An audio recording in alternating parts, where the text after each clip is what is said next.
Hello and welcome. Here we are, December 17th, my friends. Little over a week before Santa starts beginning his magical journey with a little bit more special dust and a little bit more special dust. And he just uses that special dust until he just travels all the way around the country, world in one night. And so all you kids listening to this show, first off, you shouldn't be listening to it. Second off, be good out there. And welcome, my friend. It is Fashalamadon Friday. Looking for the for sure bets with my friend betting with Big Amo. How you doing today, dude? I'm good, my friend. Really good. Yeah, we've only got a week to Christmas. It's crazy, isn't it, when you think about it? But we've got NFL on Christmas Day. I don't know how I'm going to fit that in with the cooking of the turkey, but it should be good fun anyway, regardless. Cracking game last night. Yeah, so glad I was on the unders. Yeah, me too. I'm so glad I told everybody the defenses is we're going to just shut this game down. We're in the later half of the year. Don't worry about it. No, that didn't happen because this guy named Patrick Mahomes and this one guy named Justin Herbert, when they decide to turn it on, they can turn it on, my friend. And that's all you need to know about. Well, I spoke to you about Khalees, and Khalees did very well last night. He balled out. He always does, seems to, against, especially without any Derwin James. But yeah, it was, he didn't do not as well. He was probably banged up a little bit, but at the same time, he ran amok, didn't he? Yeah, it was an entertaining game anyway, which I think that's what the NFL wanted on out of this Thursday games, because there's not been that too many. And we've got Saturday games. Us in England over here in the UK can look forward to the Browns and the Raiders. Woohoo! COVID-filled week. Yeah, but I am happy for Saturday games. Fortunately, I will be working, but I'm going to try to have the earbud in. And when somebody asks me something, what? Oh, what'd you want? So I can have the game going live on Saturday, because as Big Amo and I talked about, the lines are weird. The numbers are odd. The unpredictability factor is bad. So what we're trying to tell you is this could be a live betting Sunday. All right. Go with the live angles, see how the game flow is, see if the Raiders are just coming out with a lot of confidence on Saturday because the Cleveland Browns don't have anybody. Maybe just by some miracle, it won't be windy and crappy weather in Cleveland that day. You could maybe jump on that over. But if it looks like you pull out the first two drives, 2 3-and-outs, windy as crap, all right, we're going to start hammering some unders, okay? That's just an example of what we can do this Saturday. Live betting for this weekend because the odds are all over the place, and we just don't know what to expect. We did put together a few of our favorites, though. I would like to go ahead and talk about the mouse. Mouse being money line, over or under in this scenario, and then the spread, MOUSE, like Mickey. But here it is to go without any further ado. Green Bay on the money line, just didn't overthink it.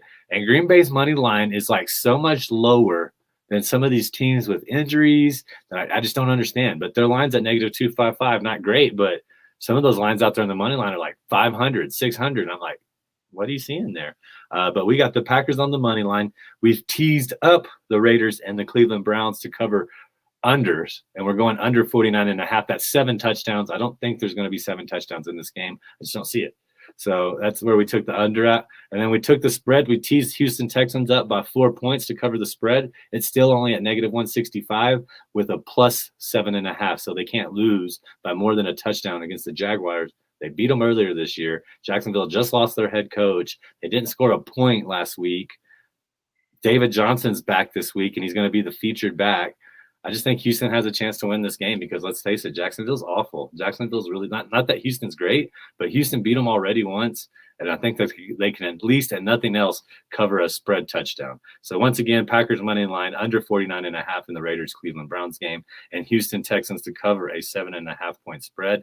Those odds come in at 174 plus 174, so more than doubling your money, almost 2-to-1 odds, and you got to like that.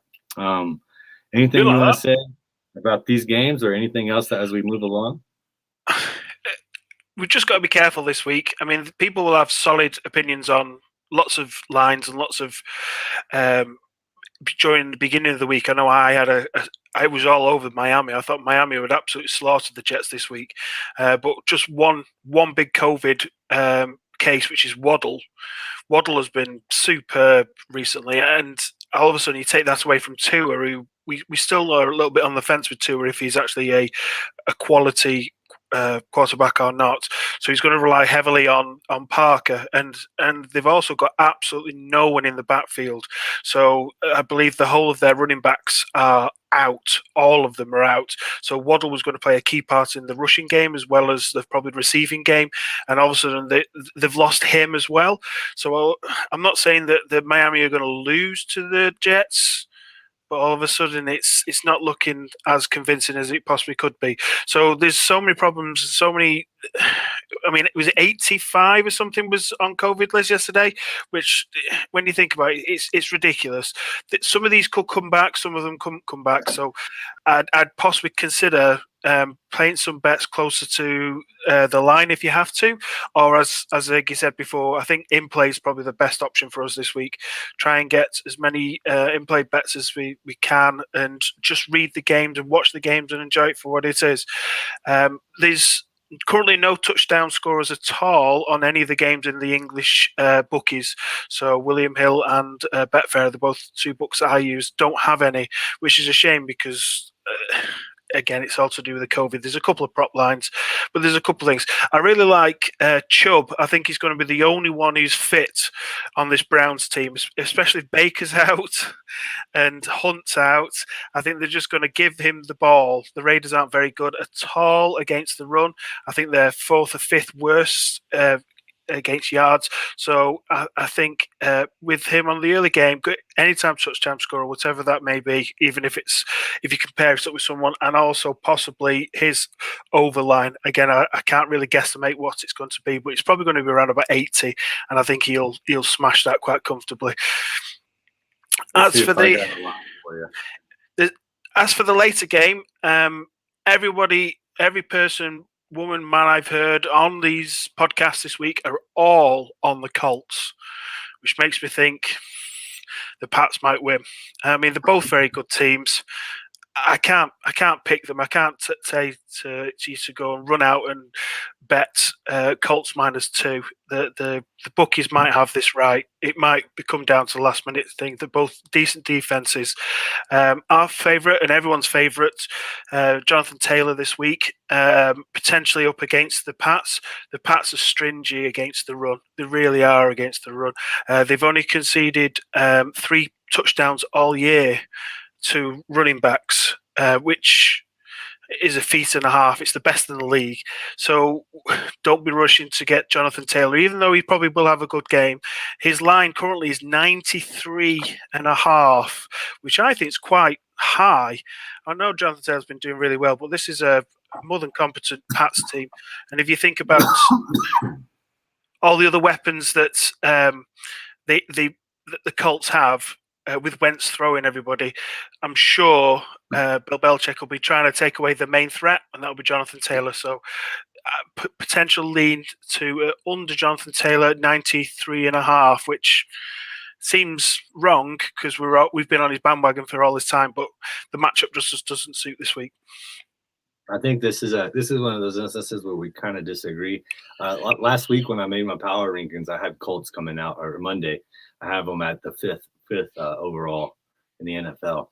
I think the Pats have been able to pad their stats against the AFC East a little bit, and they still have quite a few games against them. Don't get me wrong, that's an excellent defense there. But what I've noticed is the Pats have, I believe, the most touchdowns on the opening drive. I'm pretty sure they do. It might be them and the Chiefs tied. But they like to get ahead, and they like to pressure you, and then they like to control the ball with Harris and Stevenson and short passes by Mac Jones. The Colts have a very great defense. They have 2 great linebackers in Bobby Okikri and Darius Leonard that cover a lot of ground. Those short passes may not be going for, yards after catch, getting 4 or 5. That may be coming to an end this week. I think the Colts have a great offensive line. The knock on Carson Wentz when I never got is like, oh, he's accident prone. You could tell last year something wasn't right with his head. He's skittish. He couldn't sit still. I think he could kind of sense that tenure and that whole run in Philadelphia was over before, for all of them, Doug Peterson and him, all of them. I think he could sense that, and he felt a lot of pressure. Where now he's back with Frank Wright, and what he has like the second best touchdown to interception ratio behind Aaron Rodgers. So he's not making mistakes. He's not making the mistakes. But I do agree with you that it could be a Hines game. They could be dumping out of the backfield, particularly if the Belichick son and dad combo are going to keep bringing blitzes. If they're going to try to blitz Carson Wentz, Hines is going to be coming right out the backfield. Whoops, go work your magic. Because Wentz is very confident dropping off those passes now, as opposed to when he was in Philadelphia and would like to chunk out 40 or 50-yard bombs just hanging out in the pocket. He hasn't done that. He's been scrambling. He's been getting around. And I think Jonathan Taylor, if they get ahead of the Patriots, I think they're going to beat the Patriots with their own formula, which is we're going to run the ball at you, and you're going to have to stop this offensive line. We can throw a ball. We can throw it to Pittman once we get close to the end zone. We can throw it to Jack Doyle once we get close to the end zone. But we're going to march down the field with JT and passes to Hines and maybe a pass here to Pittman. I do think that the Colts are going to win this game. When I looked at the lines earlier in the week, the Pats were favored. So something has tilted the field. I don't know if it's the money. I don't know if it's the media, but something has definitely tilted it in the Colts' favor, which when you think about it, Patriots are still like the number one team in the conference, right? Or the Chiefs now with the win last night. But if the Patriots win, they're still number one in the conference. So it's kind of weird to have the number one in a conference be an underdog against a wild card team. Just something to look at. I'm looking at the Browns-Raiders lines. I have no rushing props. I have no touchdown props on FanDuel either. So I tried to look at that for you. But speaking of the COVID, I want to go back and kind of circle back that to what Big Amo said. The protocol changed midweek. I made a stink about it. I'm trying to get somebody more popular to kind of say something that it's not right. You know, I'm all about integrity. Own up to what you say you're going to do. If you've got to cheat to win, then why even play? That's just how I've always felt, you know. So with them changing the rules, like as long as you're asymptomatic, not showing any symptoms, and you've had the COVID test or you've had the vaccines, I don't know if that includes the booster or not, but if you're vaccinated, then you can come back within 24 hours. And that wasn't the case earlier in the year when there were some superstar names that caught COVID earlier in the year, and they didn't get that. And they said, I don't have any symptoms, but I couldn't come back. Deontay Adams being one of them, you know, one of the key guys, I think. In the NFL, as far as fantasy purposes, DFS purposes, betting purposes. I mean, he's a central cog to all that. And they didn't give him that. And he said he was asymptomatic the entire time. So I just kind of think it's a little bizarre all of a sudden that the NFL is like, well, let's change the rules this week. I'm almost 100% sure it's because of the Rams, because the other teams aren't really in playoff contention. Washington's holding on to the wild card spot, but I don't think anybody seriously thinks they're going to be able to win it. But I went ahead and I made a parlay based on these COVID news that certain teams are going to have 23 players out plus their coaching staff. I mean, if it wasn't COVID, if you had to play, if it was just a normal bet and all of a sudden injury came in and I don't know, knocked out half of a roster, you wouldn't even think twice about laying that bet. But now COVID's here and I don't know what they're going to do to us. But here's my journey, if you will. And guess what? It covers Saturday, Sunday early slot, Sunday afternoon slot, in Mountain Time Zone. So we got the Raiders. And their lines moved up even more since then. But I got this is a 4-leg money line. Raiders, Eagles, Cowboys, Seahawks. Seahawks are the only dogs. Then their lines moved a little bit, but the Raiders line has moved even more considerably up. So those odds won't be coming out to plus 715. But I can almost guarantee you they're probably still plus 500 because the Seahawks are still dogs, even though the Rams have, 18, 19 players out plus their coaching staff. So plus 715 odds to bet against COVID. It's nothing lightly. I don't think it should be taken lightly. And I just don't understand, you can go back out there. You're asymptomatic, but now you have the chance to give it to another person that isn't vaccinated. And then they're going to get it just because the NFL is trying to rush some players back out there. It's just kind of, I think they rushed it. The logic's not there to me. Oh, you're asymptomatic. You took a test. Boom, go out there. It could still be in your body. You could still transport it to somebody that is not vaccinated, and now that teammate of yours will have to sit out 10 days after testing negative because he's not vaccinated. The whole thing is just kind of screwy to me, man. But that's my journey. Take it for what it's worth. Keep an eye on this. Like I said, once again, it might be better just to do some live betting because the news coming out Saturday is probably not going to be the same kind of news coming out Sunday. It's particularly some of these afternoon games where they get even more time to get 2 negative tests in 24 hours, right? So, for what it's worth, that's where I'm at with it right now. It's all crazy. I mean, we all want to watch NFL, but at the same time, we want to make sure that everyone's safe. But it does cost. Depending on the superstars that are either getting knocked out by COVID or not. It will have huge effects on whatever team they put out. Right, okay, let's have a look at some of the games then. I really don't want to touch the Houston-Jacksonville. Obviously, we've lost. What was he called? Yeah, he's gone back to college anyway. I like Urban Meyer. Urban Myers. There he is. Yeah, let's really hope that he hasn't done too much damage to Big Trev, because he has been looking appalling recently. Really, really bad, especially as he's supposed to be the cream of the crop of that crop. So good luck to him. And free Robinson, woohoo! Free Robinson. He's on most of my fantasy teams. Hopefully he gets a heavy workload. He probably will do against the Houston Texans, because everyone seems to be able to, every team runs about 300 yards against Houston. So it's an important one.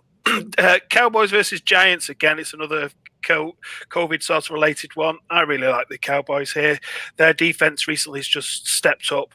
They've got the Nex in, isn't he? Glennon, for potentially for the Giants. He doesn't like pressure like Daniel Jones doesn't like pressure.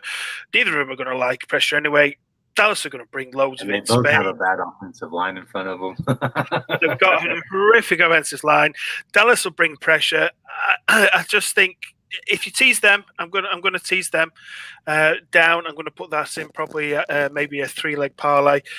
That's probably one of the better options this week. Even though the Cowboys have struggled a little bit on the offense, I'm sure they'll get back clicking in. Giants are not too bad in the secondary, but it's more of a case of, I think, on the running game, they'll get going.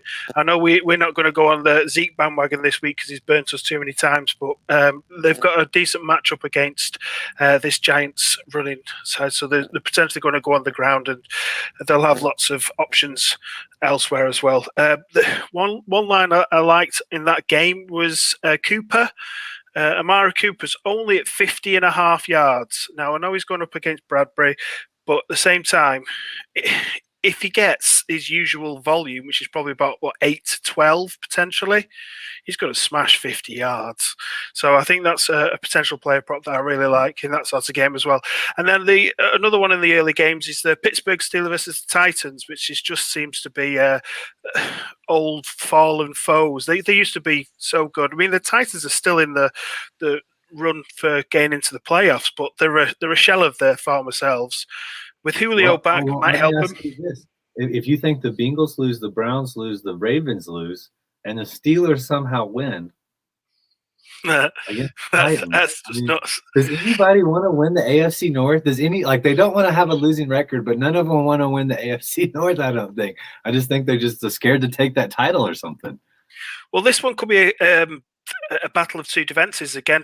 Titans have actually been. I've got a real strange stat for you here. Do you know that they're actually the second best defense for rushing against? So not many teams rush against the Titans this year. That says something. That's really good. That sort of crept up on me a little bit, and they have improved notably. But I still think they'll use Harris out the backfield. He'll be getting lots of catches, and a lot of good press for Deontay Johnson this week. He is potentially, with all the statistical data that sort of backed everything up. Okay, it's Ben throwing him. I think he's in the top sort of 6 or 7 wide receivers this year, just basically down to the pure volume that he's getting. So I'd look for. Their cornerbacks are garbage. Yeah, they are quite poor. So I really like Steelers on the tees. So I like them 7.5, and I've teased them with the Bengals against Denver. I really like Denver. Denver have got a fantastic defense. I think Teddy, he does cover, and I think he does a lot of good things. I think the Bengals are also, they're both in a similar sort of area in which they're both solid teams. But if you're going to give, the Bengals have got plenty of weapons. They've got a very good ground game. So have Denver. And if anything, I'd probably just sway a little bit more. But as I'm getting 7.5, teasing them with Pittsburgh, that comes at -110. That'll be one of my main bets this week. As for my main single, I'm going with the Pack, -5.5 against this Baltimore team. I know you'll talk more about it, but who's going to cover Deontay Adams? No one is. He's just one man wrecking ball. He's on his line is already up. One of the only 10, and he's at 93.5, and I can't see him. I can see him smashing over that. He's gone over 125 yards in the last 3 games. Last time he played against the Baltimore, I did a little bit of research, which was 4 years ago. He got 140 yards. That's probably with Marlon Humphrey shadowing him as well. So I think I'll steamroller into the Green Bay Packers minus 5.5. It's currently at the moment at minus 110. Will be my single. And there's I think. Do you have anything else? What was the double again? Right before the Green Bay game, it was Steelers and who? Steelers plus 7.5 and Bengals plus 7.5. That's at minus 110. All right. I got that written down. I just wanted to make sure. Yeah, the Bengals are a team I can't figure out who they are from week to week, so I've kind of stayed away from them. I do anticipate a huge game from Joe Mixon. They're playing in Denver. Denver doesn't have the greatest interior linebackers. I just don't know who the Bengals are from week to week. It's like if Burrow doesn't make 2 huge passes, it's like they get beat, or it's like they have no chance. That's what they rely on. They still have no offensive line. Bradley Chubb, I expect to be, or somebody's got to be bringing some pressure against that Bengals offensive front. But then again, I don't know who the Broncos are from week to week. Well, they've got Hendrickson as well, haven't they? Who can bring pressure. He's been doing very well with the sacks. For the with the Bengals, you've got T. Higgins as well. He's been pulling up trees the last couple of weeks. Now everyone was sort of caught on to the fact that you can't let Chase get behind you, so they're sort of funneling him up that way. And all of a sudden, T. Higgins is coming into the spotlight. He had a really good game last week, so they are balancing it out a little bit more. They've got the tight end is always worth putting in a potential DFS and these sort of lines. But yeah, I just think the Bengals might have 7.5 is too much for Teddy to cover. That's my thought. Talking about tight ends, though, we've got to be all in on Kittle this weekend. Kittle has been unbelievable. His stats for the last sort of 3 or 4 weeks. He changes the whole of the San Francisco sort of attack range. Even with Debo out, I really think you should, whatever the line is, just bet the over on Kittle. I'm going to bet him on anytime touchdown scorer as well. I'm going to try and link him with Chubb for the Browns and see what I get from there. I really like Kittle's over, and one that, because it came in last week, I don't know if everyone knew, but all my props came in last week, and I did as a treble, which came in as a plus 580. I got Russell Gage for the Falcons. Very much underneath the radar. He will probably only have sort of 40, maybe 50 yards. He is getting 8 to 10 targets off Matthew Ryan a week. He's going to smash that. He's in the slot. He's got quite a favourable matchup once again this week because he's going to get targeted because Pitts will get most of the Pitts will be well covered, and Cordell Patterson will be just because he can have it wherever he goes. So no one's sort of picking up on Gage, and he's just wide open all the time. So Gage over, Kittle over, Adams over. That's my 3 this week.